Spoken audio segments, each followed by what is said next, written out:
प्रशांत सिंह नाम है मेरा और आज के इस वीडियो में मैं बात करने वाला हूं हित्ती साम्राज्य और मितानी साम्राज्य के बारे में। मित्र, इंद्र, वरुण, नाशत्य और अग्नि को मितानी साम्राज्य के शासक अपना पूर्वज मानते थे, परंतु वैदिक परंपरा वालों का कहना है कि इंद्र, मित्र, वरुण, नाशत्य और अग्नि हमारे देवता हैं। तो मितानी और वैदिक लोगों के बीच क्या संबंध है? क्या मितानी देवता ही वैदिक परंपरा वालों के पूर्वज हैं? विस्तार से आपको इस विषय में जानकारी मिलने वाली है इस वीडियो के अंदर। तो आइए वीडियो की शुरुआत करते हैं। सबसे पहले मैं आपको बता दूं कि इस वीडियो के अंदर मैं जो जानकारी आपको देने वाला हूं वो जानकारी मैंने कहां से ली है। वो जानकारी मैंने इन दो किताबों से ली है। पहली किताब में हित्तियों के बारे में जानकारी मिलती है और दूसरी किताब में मितानी साम्राज्य के बारे में जानकारी मिलती है। इसमें जो जानकारी दी गई है बहुत ही अच्छी है। अगर आप इन किताबों को पढ़ना चाहते हैं तो इनकी जो लिंक है वो आपको चैनल के टेलीग्राम पर मिल जाएगी, तो वहां से ऑर्डर करके इन्हें आप मंगवा सकते हो और जानकारी को पढ़ सकते हो। ये दोनों पुस्तकें अंग्रेजी भाषा में उपलब्ध हैं। इनका हिंदी अनुवाद करके मैं आपको इस वीडियो के अंदर जानकारी दे रहा हूं। तो वीडियो की शुरुआत यहां से करते हैं। हित्ती साम्राज्य का इतिहास। हित्ती साम्राज्य की नींव लगभग 1650 ईसा पूर्व के आसपास राजा हत्तुसिली प्रथम के द्वारा डाली गई थी। शुरुआत में हित्तियों ने अपना साम्राज्य छोटे छोटे राज्यों के रूप में शुरू किया था। हित्तियों की मुख्य राजधानी हत्तुसा में थी, जो मध्य अनातोलिया में स्थित था। राजा मुर्सिली प्रथम के शासन काल में हित्तियों ने 1595 ईसा पूर्व में बेबीलोन पर आक्रमण किया था। इस तरह हित्तियों ने मिस्र, मितानी और असूर साम्राज्यों से युद्ध किए थे। हित्तियों के महान राजा शुप्पिलुलियम ने अपने शासनकाल में साम्राज्य की सीमाओं को सीरिया और मेसोपोटामिया तक विस्तृत कर लिया था। मितानी साम्राज्य पर विजय प्राप्त करने का श्रेय भी शुप्पिलुलियम प्रथम को दिया जाता है। हित्तियों का सबसे विशाल साम्राज्य इसी के समय में था, ये आपको यहाँ पे ध्यान रखना है। हित्ती साम्राज्य के निर्माता का श्रेय भी राजा शुप्पिलुलियम प्रथम को ही दिया जाता है। वास्तविक निर्माता की यहाँ पे बात हो रही है। इसका शासनकाल 1350 से 1322 ईसा पूर्व के आसपास माना गया है। राजा शुप्पिलुलियम के शासनकाल में हित्तियों का स्वर्ण काल माना गया है। 1274 ईसा पूर्व में हित्ती साम्राज्य और मिस्र के मध्य कादेश का युद्ध हुआ था। कादेश नगर आज के सीरिया में था और दोनों साम्राज्य इस नगर पर कब्जा करना चाहते थे। इसी कारण दोनों के मध्य युद्ध हुआ था। उस समय मिस्र का जो राजा था, मिस्र के राजा को फिरौन कहा जाता है, लेकिन मैंने यहाँ पर सरल शब्दों में समझाने के लिए आपको राजा शब्द का प्रयोग किया है। तो मिस्र का जो उस समय का राजा था उसका नाम था रामसेस द्वितीय और हित्तियों का राजा था मुबातल्ली द्वितीय, जो हित्तियों के महान राजा शुप्पिलुलियम प्रथम का पोता था। कादेश नगर पर कब्जा करने को लेकर मिस्री साम्राज्य और हित्ती साम्राज्य में कई वर्षों तक युद्ध चला, लेकिन किसी भी पक्ष को कोई निर्णायक जीत हासिल नहीं हुई थी इस युद्ध में। अंततः दोनों साम्राज्यों के मध्य 1259 ईसा पूर्व में शांति संधि हुई। यह शांति समझौता लिखित रूप में मिस्र की हीरोग्लिफ भाषा और हित्ती भाषा में हुआ था। इसी संधि को विश्व की पहली लिखित संधि का दर्जा दिया जाता है। ये एक बहुत ही अच्छा प्रश्न है कि विश्व की पहली लिखित संधि किसके मध्य हुई थी? हित्ती साम्राज्य और मिस्री साम्राज्य के मध्य में हुई थी 1259 ईसा पूर्व में। हित्तियों के साम्राज्य में वृद्धि और मजबूती का मुख्य कारण लोहे का प्रयोग था। संभवतः सबसे पहले लोहे का प्रयोग हित्तियों के द्वारा ही किया गया था। उन्होंने ही लोहे के हथियार बनाए और अपने साम्राज्य की सीमाओं का वो विस्तार किया था। तो ये तो तो थी हित्ती साम्राज्य के बारे में जानकारी। और अब बात करते हैं हित्तियों के धर्म पर, जो कि बहुत महत्वपूर्ण विषय है। हित्ती लोगों का मुख्य धर्म बहुदेववादी था, अर्थात इसमें बहुत सारे देवता शामिल थे। तेसुब जो वर्षा, तूफान और युद्ध का देवता उस समय माना जाता था। इसे हित्तियों का सबसे प्रमुख देवता माना जाता था। अरिन्ना जो देवता तेसुब की पत्नी थी, उसे प्रकाश और जीवन के प्रतीक की देवी के तौर पर पूजा जाता था। हित्ती लोग स्थानीय देवताओं के अलावा हुर्रियन धर्म के देवता और मेसोपोटामियाई देवताओं को भी मानते थे, उनकी पूजा करते थे। तो ये भी आपको यहाँ पे ध्यान देना है कि हित्ती लोग सिर्फ अपने ही देवताओं को नहीं मानते थे, हुर्रियन धर्म के देवी देवताओं को मानते थे, मेसोपोटामियाई देवी देवताओं को मानते थे, उनकी पूजा करते थे, उनके पूजा स्थल बनवाते थे, यहाँ तक कि उनको बलियां भी देते थे। इसी कारण हित्तियों के देश को हजार देवताओं का देश के नाम से संबोधित किया जाता था, क्योंकि उनके धर्म में बहुत सारे देवता थे।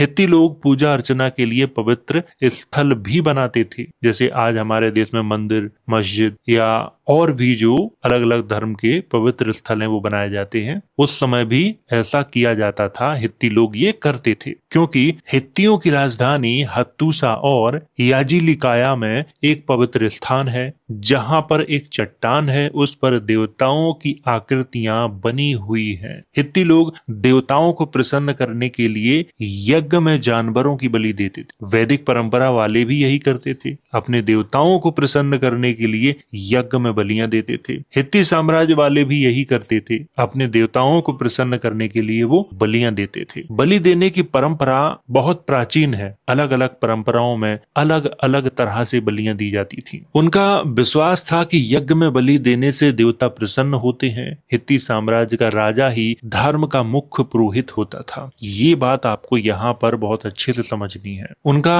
विश्वास था कि यज्ञ में बलि देने से देवता प्रसन्न होते हैं। हित्ती साम्राज्य का राजा ही धर्म का मुख्य पुरोहित होता था, अर्थात जो उस समय उनका राजा होता था वही सबसे बड़ा धर्म गुरु होता था उनका। हित्ती लोग बलि के तौर पर सबसे अधिक गाय और बैल को पसंद करते थे। बलि के बाद मांस को पुरोहितों के बीच बांट दिया जाता था। पुरोहित गाय और बैल के मांस को खाना अधिक पसंद करते थे, क्योंकि ये मांस देवताओं को अधिक पसंद था। हित्ती लोग महामारी और युद्ध के समय नर बलि देते थे। हित्तियों का ये कार्य ऋग्वैदिक पुरोहितों से मेल खाता है। ऋग्वेद के प्रथम मंडल के सूक्त 32 में गौमेध यज्ञ की चर्चा मिलती है। प्रथम मंडल के ही सूक्त 162 में पुरोहितों के द्वारा बलि के मांस को खाने का उल्लेख है। ऋग्वेद के मंडल 10 सूक्त संख्या 85 में गाय और बैल के मांस खाने का स्पष्ट वर्णन है। 1300, 1400, 1500 ईसा पूर्व में जो हित्ती कार्य कर रहे थे, उनके सारे जो कार्य हैं वो वैदिक परंपरा वालों से मेल खाते हैं। मितानी साम्राज्य के शासकों की संस्कृति से मेल खाते हैं। और ये लोग कहाँ के थे,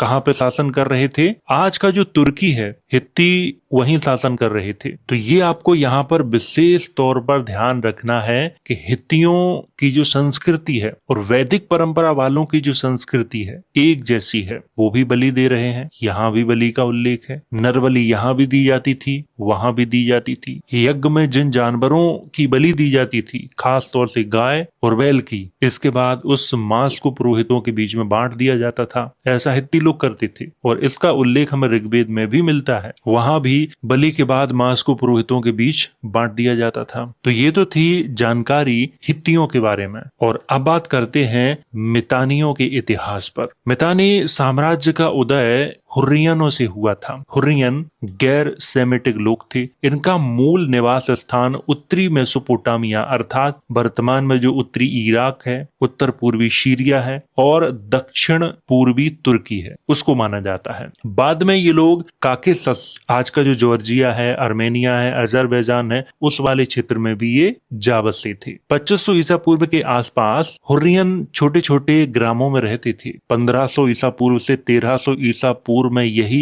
हुर्रियनों का उदय मितानी साम्राज्य के रूप में दिखाई देता है। हुर्रियन लोग अपनी भाषा हुर्रियन का प्रयोग करते थे। इस भाषा में बहुत मिलती जुलती एक भाषा है जो अर्मेनियाई क्षेत्र में आज भी बोली जाती है। मितानी शासकों ने शुरुआत में हित्ती शासकों और बेबीलोनिया के शासकों और असूर के शासकों पर अच्छा नियंत्रण रखा, परंतु बाद में हित्ती शासकों ने मितानी साम्राज्य पे कब्जा कर लिया था। इसके बाद अंत में असीरिया के लोगों ने कब्जा कर लिया था और इस तरह से मितानी साम्राज्य का अंत हो गया था। मितानी साम्राज्य की राजधानी बसुकान में थी, जो संभवतः आज के उत्तरी सीरिया में इसे माना जाता है, परंतु इस पर विवाद भी है। कुछ इतिहासकार इस तथ्य को स्वीकार नहीं करते हैं, लेकिन अधिकतर जो इतिहासकार हैं वो इस तथ्य से सहमत हैं कि मितानी साम्राज्य की राजधानी वसुकान में थी, जो उत्तरी सीरिया में है। मितानी साम्राज्य कुर्दिस्तान, उत्तरी सीरिया आदि में फैला हुआ था। मितानी साम्राज्य के शासक घोड़े और रथों का प्रयोग के लिए प्रसिद्ध थे।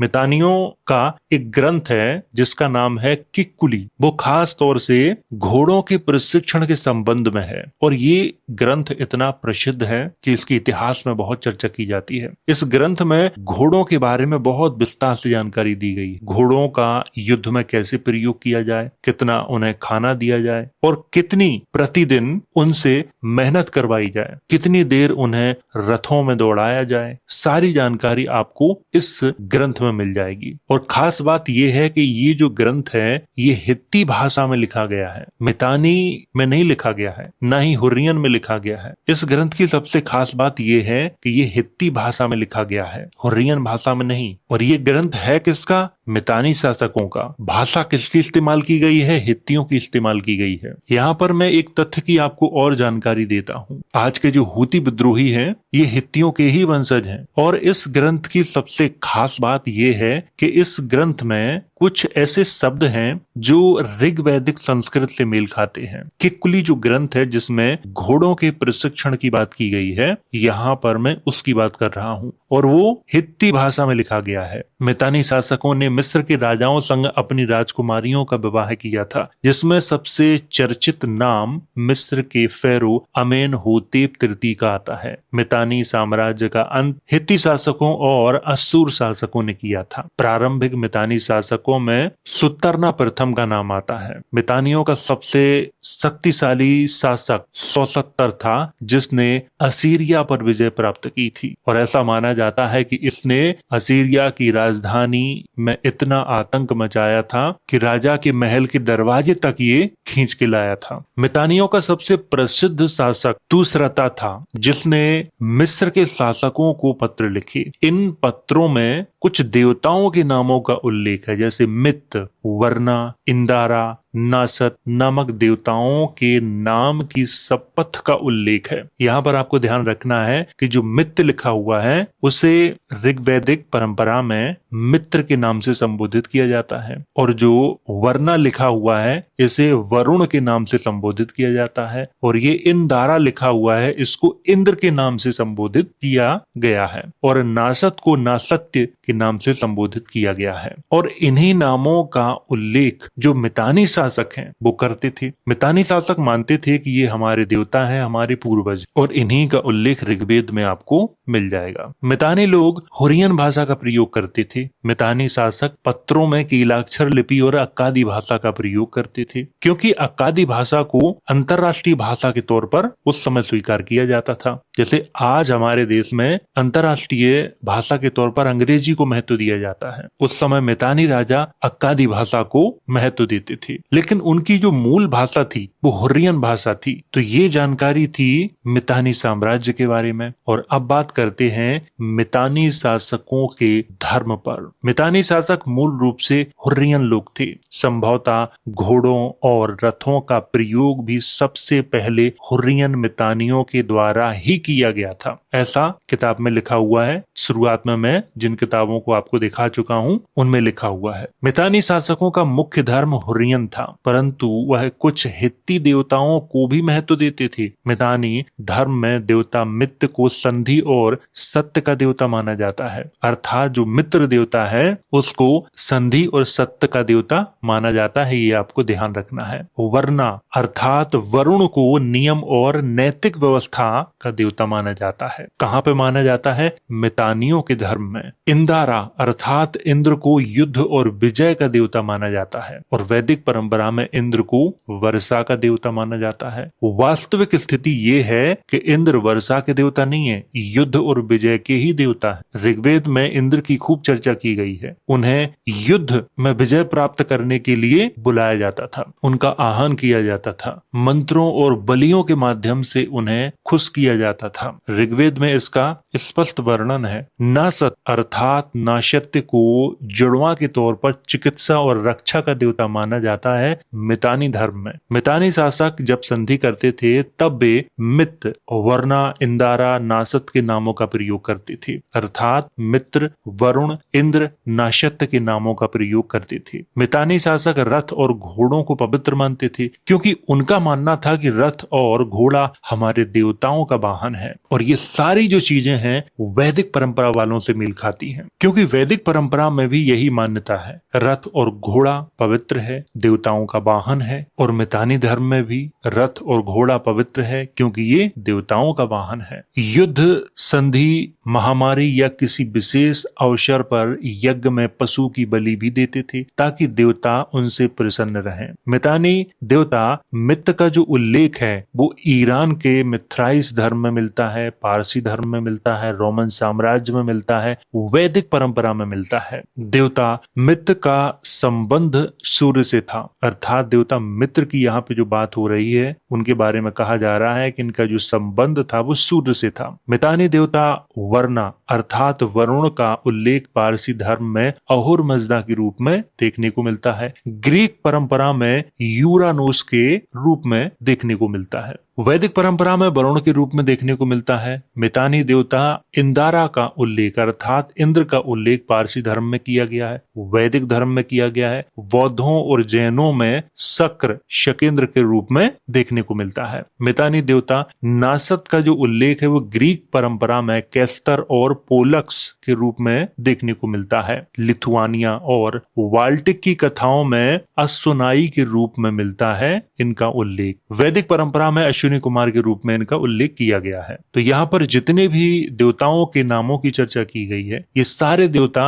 भारतीय परंपरा से पहले मेसोपोटामियाई परंपरा, हित्ती परंपरा, मितानी परंपरा, यहूदी परंपरा, ग्रीक की परंपरा, मेसोपोटामियाई परंपरा, ईरान की परंपरा में ये मौजूद थे। भारतीय परंपरा में ये बाद में आए, क्योंकि इन सारे देवताओं के प्राचीन प्रमाण भारत में आपको देखने को नहीं मिलेंगे, और जो भी इनके प्रमाण मिलते हैं वो सम्राट अशोक के बाद मिलते हैं हमारे देश में। लेकिन उससे प्राचीन प्रमाण इनके कहाँ मिलते हैं? हित्ती परंपरा में, मितानी परंपरा में, वहां पे इनके प्राचीन प्रमाण मिलते हैं। आज का मेसोपोटामिया, सीरिया, असीरिया, तुर्की, उधर मिलते हैं इनके सबसे प्राचीन प्रमाण, और वो लिखित रूप में आज भी हैं। यहाँ पर ध्यान देने योग्य तथ्य ये है कि वैदिक लोगों का मानना है कि ये सारे भारत से उधर गए हैं। अगर ये सारे देवता भारत से उधर गए हैं तो इनके सबसे प्राचीन जो प्रमाण है वो भारत में मिलने चाहिए थे, लेकिन इनके प्राचीन प्रमाण भारत में नहीं मिलते। वो तुर्की, सीरिया, मेसोपोटामिया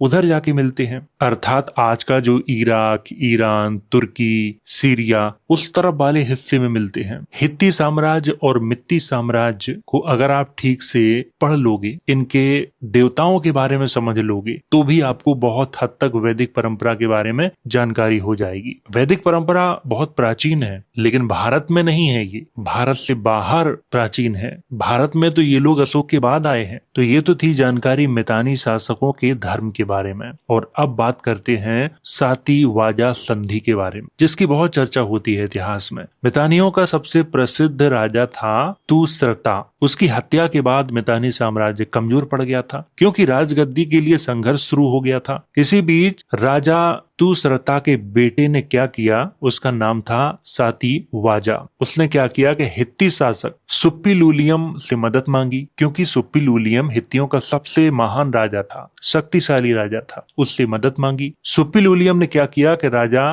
के तौर पर साती वाजा की मदद करने का आश्वासन दे दिया, लेकिन उसने एक शर्त रखी, और वो शर्त ये थी कि मैं मितानियों का राजा तो तुम्हें बना दूंगा, लेकिन तुम्हें मेरे अधीन रह के शासन करना होगा। मितानी राजकुमार साती वाजा ने हित्ती शासक सुप्पीलूलियम की सभी शर्तों को स्वीकार कर लिया था। इसी दौरान दोनों की मध्य एक संधि हुई, जिसे इतिहास में साती वाजा संधि के नाम से जाना जाता है। और खास बात यह है कि इस संधि में मितानी देवता उरुवाना, मित्रा, इंदारा, नासती, अग्नि का उल्लेख मिलता है। और वैदिक लोग उरुवाना को वरुण के नाम से संबोधित करते हैं, मित्रा को मित्र के नाम से संबोधित करते हैं, इंदारा को इंद्र के नाम से संबोधित करते हैं, नासती को नासत्य के नाम से संबोधित करते हैं, अग्नि को अग्नि के नाम से संबोधित करते हैं, और मानते हैं कि इनका सबसे प्राचीन प्रमाण तुर्की में मिलता है। लेकिन हित्ती शासक ये मानते थे कि ये हमारे पूर्वज हैं, इसीलिए वो जब भी किसी राजा से समझौता करते थे तो वो इन देवताओं की कसम खाते थे, क्योंकि ये देवता उनके पूर्वज थे, इसीलिए वो कसम खाते थे। यहाँ पे आपको ध्यान रखना है, साती वाजा जो संधि थी वो हित्ती भाषा में हुई थी। इसका जो अभिलेख है, हित्तियों की जो राजधानी थी हत्तूसा, जो आधुनिक तुर्की में है, वहां पे मिलता है। इसी अभिलेख को भारत में संस्कृत का सबसे पुराना अभिलेख कहकर भी प्रचारित किया जाता है, और ये भी कहा जाता है कि वैदिक देवताओं का इसमें उल्लेख है, जबकि उर्बाना, मित्रा, इंदारा, नासती, अग्नि मितानी देवता है। वैदिक लोग इन देवताओं को अपना देवता मानते हैं, तो वैदिक लोगों के पूर्वज हुर्रियन और मितानी थे, ये मानना पड़ेगा। एक गलत तथ्य यहाँ पर यह भी प्रस्तुत किया जाता है इतिहास में कि ये सब भारतीय परंपरा से तुर्की, ईरान, इराक वाले एरिया में गए हैं। इतिहास का अध्ययन करने से मालूम होता है कि हमारे देश में लोग बहुत बाद में आए हैं, उससे पहले वो मिस्र, असीरिया, तुर्की, मेसोपोटामिया इनमें बस चुके थे, बड़े बड़े उनके साम्राज्य बन चुके थे। अगर मित्र को, इंद्र को, वरुण को, अश्विनी कुमार को, अग्नि को भारत का देवता माना जाए तो भारत में इनके प्रमाण भी मिलने चाहिए। वरुण का कोई प्रमाण मिलता है भारत में? कोई अभिलेख, कोई सिक्का, कुछ भी? इंद्र का प्रमाण भारत में मिलता है, लेकिन वो अशोक के बाद का है, और वो भी बौद्ध धर्म में मिलता है, वैदिक परंपरा में नहीं मिलता। क्या मित्र देवता का भारत में कोई प्राचीन प्रमाण मिलता है जो 2000-2500 ईसा पूर्व का हो? क्या अग्नि का कोई प्रमाण भारत में मिलता है जो 1500 ईसा पूर्व, 1000 ईसा पूर्व के आसपास का हो? अग्नि का मतलब जलने वाली आग नहीं है, यहाँ पर अग्नि एक देवता का नाम है। तो आप लोगों को इतनी जानकारी समझ में आ गई होगी। अब मैं मितानियों के बारे में कुछ और आपको जानकारी देना चाहूंगा जो बहुत ही महत्वपूर्ण है। इतिहास में वो जानकारी आपको नहीं मिलेगी। सिकंदर ने जब आक्रमण किया था, सिकंदर के समय तक हित्ती और मितानी साम्राज्य बिल्कुल समाप्त हो चुके थे। इनके वंशज लड़ाके के रूप में काम कर रहे थे। तो जब सिकंदर ने तुर्की, मेसोपोटामिया और फारस के साम्राज्यों पर विजय प्राप्त की, तो जो हित्ती और मितानियों के वंशज थे वो भी उसकी सेना में थे। जब उसने आज का जो पाकिस्तान और अफगानिस्तान वाला क्षेत्र जीता था, जीत के बाद वो वापस चला गया था, लेकिन ये वाला जो क्षेत्र था वो किसको देके गया था? सेल्यूकस निकेटर को। और सेल्यूकस निकेटर कहां से ये ऑपरेट करता था क्षेत्र? वेबीलोन से, आज का जो इराक है वहां से वो ऑपरेट करता था। इसके बाद सेल्यूकस निकेटर और चंद्रगुप्त मौर्य के मध्य में जो वैवाहिक संबंध हुए, तो सेल्यूकस निकेटर ने आज का जो काबुल, कंधार, हेरात वाला प्रांत है, अर्थात जो आज का अफगानिस्तान, पाकिस्तान वाला एरिया है, वो इनको दे दिया था। लेकिन इस एरिया में उस समय भी सिकंदर के सैनिक रह रहे थे जो स्वयं को ग्रीक कहते थे। फिर जब मौर्यों की सत्ता गई, फिर ये सारे स्वतंत्र हो गए, और इस तरह से इंडो ग्रीक किंगडम की नींव डाली गई थी। फिर धीरे धीरे ये लोग भारत में आए, और इन्हीं ग्रीकों में मितानियों के वंशज भी शामिल थे। यहाँ पर एक प्रश्न और खड़ा होता है कि क्या हित्ती और मितानी राजाओं का संबंध यहूदियों से था? जिस क्षेत्र में ये शासन कर रहे थे हित्ती और मितानी, यहूदी भी उसी क्षेत्र में रह रहे थे। जब मैंने आपको अब्राहम के बारे में पढ़ाया था, तब मैंने विस्तार से इस तथ्य की चर्चा भी की थी। हित्ती और मितानी परंपरा के लोगों ने अन्य परंपरा के देवी देवताओं को भी स्वीकार किया, जिसमें यहूदी भी शामिल थे। इसीलिए का जो धर्म है वो बहुदेववादी माना जाता है। सैकड़ों देवी देवता उसमें थे। तो ये तो थी जानकारी हित्ती और मितानी साम्राज्य के बारे में। अगर आपका कोई प्रश्न है तो कमेंट के माध्यम से आप मुझसे पूछ सकते हो, मैं वीडियो के माध्यम से उसका उत्तर देने का प्रयास करूंगा। तो वीडियो अगर अच्छा लगा हो तो इसे अपने दोस्तों के साथ शेयर जरूर करें।